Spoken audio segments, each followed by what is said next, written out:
All fans celebrate great players. There's people like Michael Jordan, Roger Federer in esports. There's people like Faker in League of Legends, or Flash from StarCraft, or people like Get Right in Counter Strike. They're adored by fans, and that's a very worthwhile thing. We should be celebrating their greatness. This part of esports and sports, both of them, it's celebrating the greatest players. It's almost the whole point of this competitive discipline. We do this. We have these competitions to find out who the best players are, and so celebrating them, it's great. However, I think celebrating the right players is very important, and that we should celebrate these players appropriately to the level that they deserve it. So we shouldn't call a player the greatest to ever walk the earth if he was just very good. And I think that people, they often celebrate the wrong players at the expense of the greatest ones. And it happens in all games and all competitive disciplines and all sports. An egregious one right now, in a more mainstream sport, is Conor McGregor. A lot of fans think that Conor McGregor is one of the greatest fighters of all time. But if you ask any real expert in fighting, they'd fucking laugh at that, because he's a very good fighter. He's very good at marketing himself, which is a big part of why fans think he's amazing. And he could become one of the best. It's possible. Or, I'm sorry, one of the greatest of all time. But he definitely has not proved it yet. He's had one fight against an all-time great, against Aldo. But I think he sort of won it in this bizarre fluke fashion where he knocked the guy out in the very first punch. And the rest of his fights have been against good fighters at the time, but very few all-time greats. So now let's tie this into esports. So this happens all the fucking time in esports. Players and teams, they get put on pedestals all the time. And a lot of them really don't deserve it. And League of Legends is probably the worst I've ever seen. Not just in esports, but in sports in general. I think a big problem why it's so egregious in League of Legends is that you really get one major. You have your domestic tournaments, you have IEMs, which are usually shit because it happens during the off season, or weird teams qualify, so you get the number 2 NA team, the number 1 EU team, and you get the top LMS team, and you get the number 7 Korean seed and the number 10 Chinese seed. So these tournaments, they suck, and it's not IEM's fault, or ESL's fault. It's Riot, because they don't want good competitions to compete with Worlds and the MSI. And the MSI is the other legit tournament other than Worlds, but it's a very, very small tournament. So in effect, you get one real major in League of Legends per year. And other games, other disciplines, I get at least 3, and very many others. So Counter-Strike gets 3. I think Dota has, what do they have? They have 3 majors, and then the TI, which is a mega major essentially. Things like most circuit type games, like tennis, has a fuck ton of majors and important tournaments. So you have all this time, all these different majors and these different tournaments to really judge a player against the rest of the competition. But in League of Legends, you have just domestic play, these shitty tournaments, and then you wait till the end of the year and you put all your hype and all your hope and all your dreams into the player that you really like or your favorite player.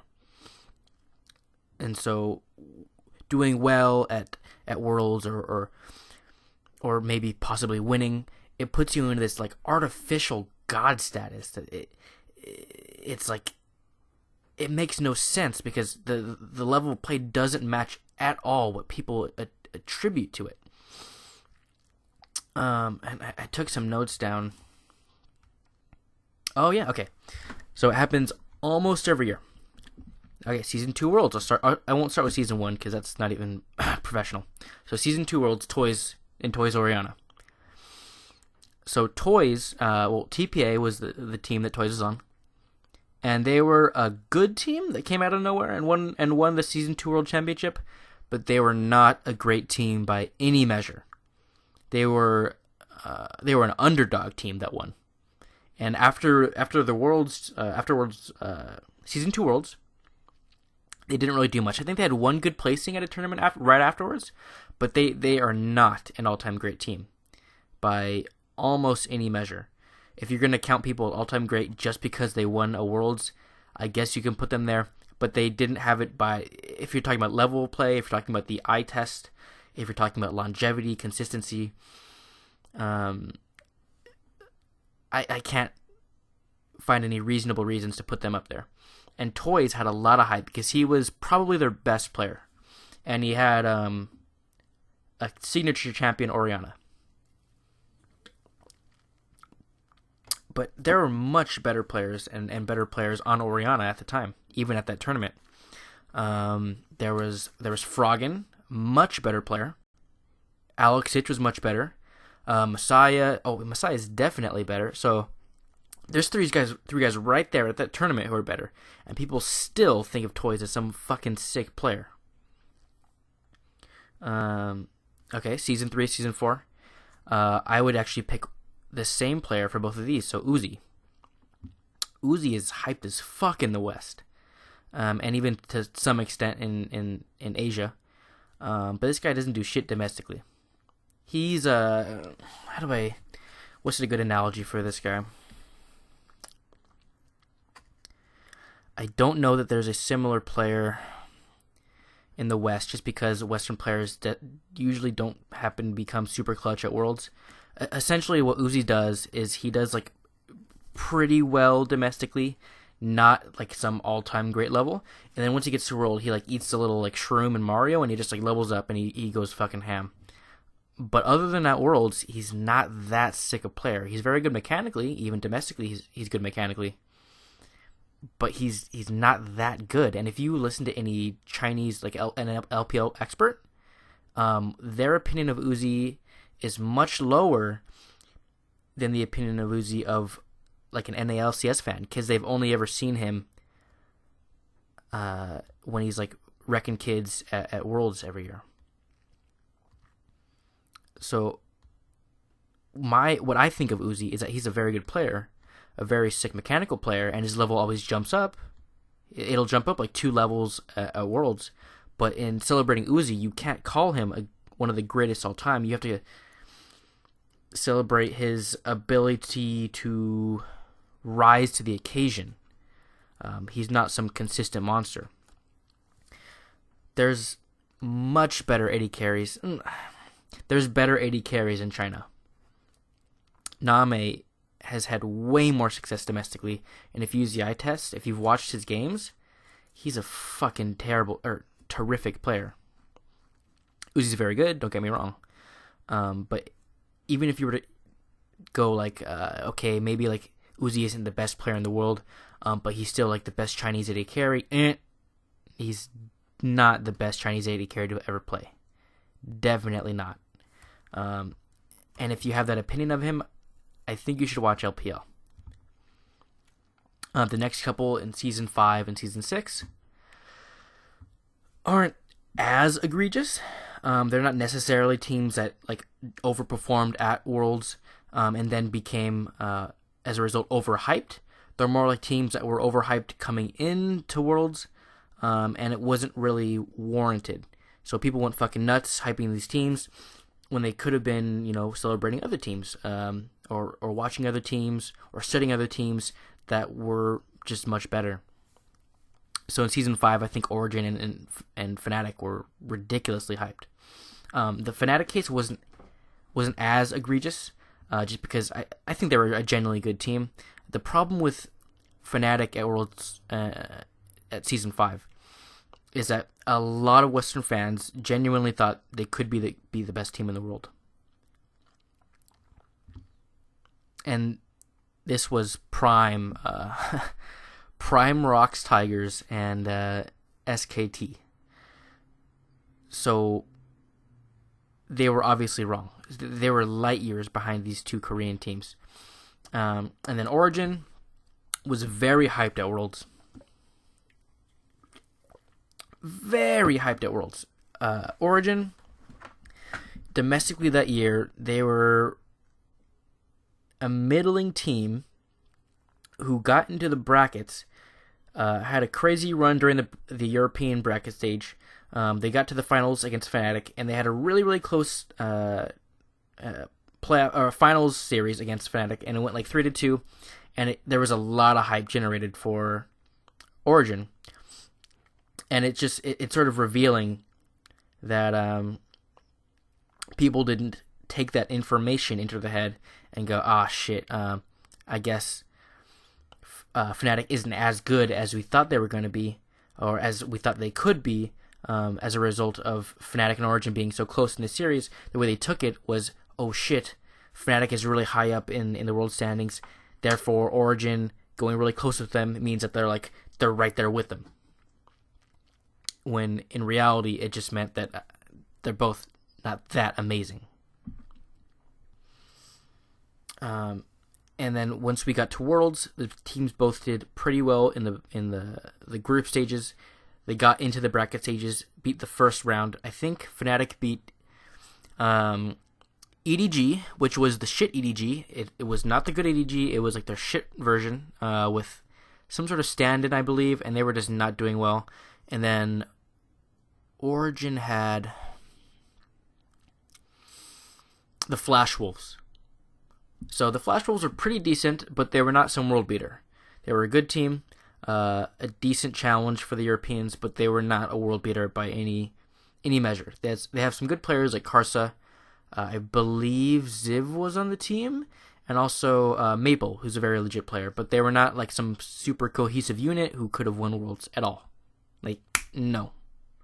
I don't care what what's that LMS expert? Fuck.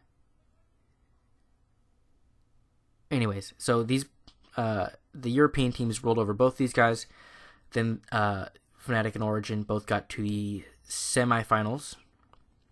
Each one had to play a Korean team.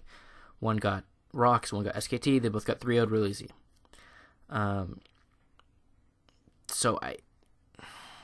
They were good teams, but they were just very overhyped. And then in Season 6, I don't think there was really a super egregious one. There was TSM, who was like really overhyped, and then they got knocked out in the group stages. I think they just weren't hardened enough for Worlds yet. I think they were just kind of mentally fucking weak, and they fell apart in the group stages. And then all that attention that was on TSM, people thought they could really win Worlds. It should have been spent on Samsung probably, just because they were like a legit cohesive unit, and they had really had a sick run in the LCK playoffs.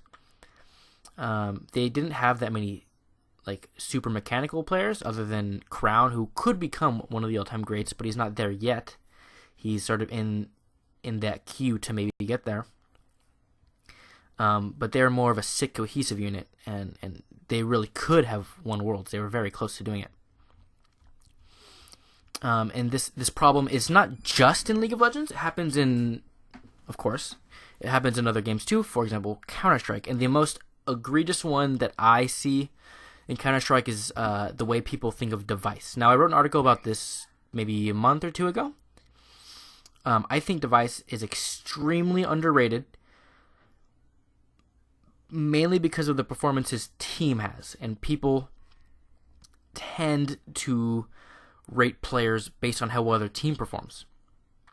So this guy has a 1.18 rating for the year and a 1.19 rating on LAN. So he's even fucking better on LAN. Nobody has that trait. Almost nobody is ever better on LAN, because obviously the level play online is much easier, so you get to abuse that and make your stats higher and pad the stats. And then once you get to LAN, that's when you're playing the real people like Virtus Pro, SK Gaming, Dignitas, NIP, all these real teams, instead of playing the shitters online like Echo Fox and whoever the fuck else you have to play. Obviously, the Astralis is in Europe, so they play I don't know who the fuck they play, Flip Side or whatever. And the only people with higher ratings for the year are Coldzera, Oscar, and Henny. So Coldzera of SK, Oscar, who currently has no team, and Henny of Immortals. And if you take the online stats out, which I think you should, they're not as valuable. If you take those out of the equation, it's only Coldzera who's above him, and Oscar. And Oscar, I think he does a lot of...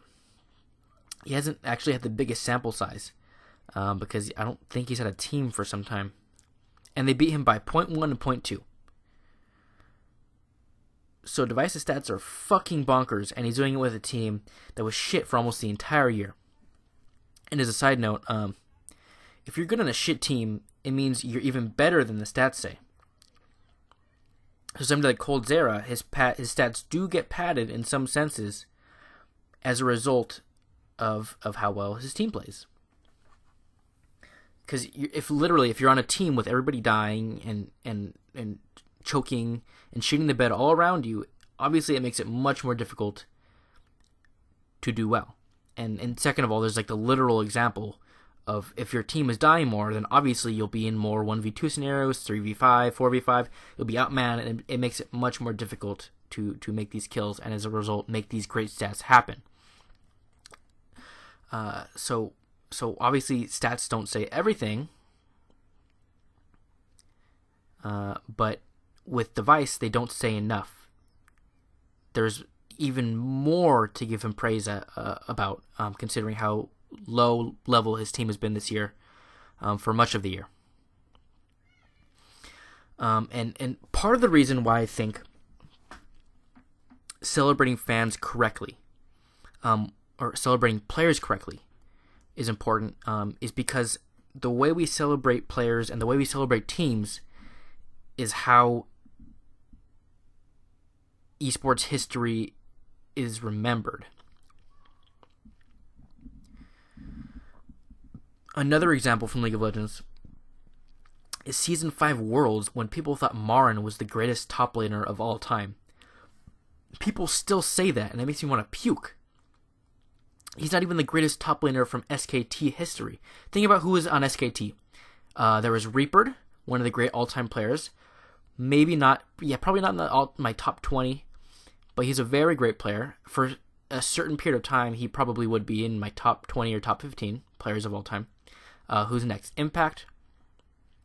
Not an all-time great player. A very good player. Still good, playing in a carrying Cloud9. Okay, who's next? Then it would be... Okay, next it's Marin. After that, you get Duke. I think Duke's a sicker player than Marin for sure.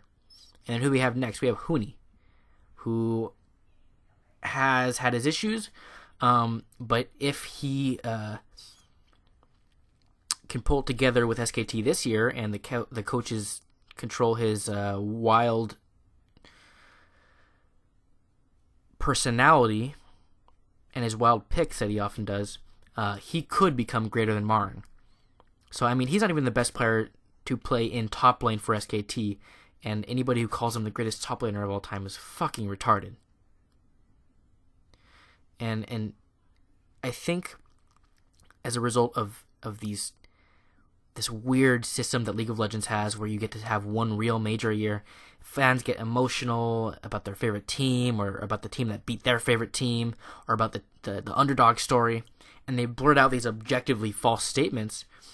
And that really is ruining esports history, because in 100 years, when people go back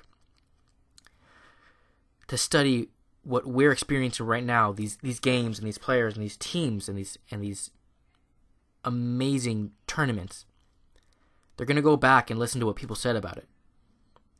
And the people who said Marin was the greatest top laner to ever play the game, or the people that said Uzi was the greatest Chinese player, or the greatest Chinese AD carry, or that TSM was some like incredible team that could have won Worlds every year, but they just like choked at the last second. The people saying this stuff, they're ruining esports history. And it's sad to me, because celebrating the greatest players and celebrating them appropriately is important. And as a final note, it's fine it's great to celebrate the underdogs who won, or those who rose past their normal potential or their normal level. And we should be celebrating those teams who like pulled it together at the last second at Worlds and they made that deep run, like the Samsung Galaxy in 2016, who wasn't that good domestically, but they were one game away from winning Worlds. Isn't that a crazy story? But we have to be honest with language. I don't want people pretending that Samsung Galaxy really was 5% worse than SK Telecom, and they were like one of the favorites to win. They weren't, and they shouldn't be called that. I want us to be realistic with how we celebrate these players, how we rank them, and I don't want people putting text in the annals of history that's just not right, that's wrong, or it comes from emotional arguments. I want us to be careful, because everything we say has an effect 10, 15, 20, 25 years from now, maybe even 100, when people go back and watch these games, watch these players, and write effectively the history books of esports.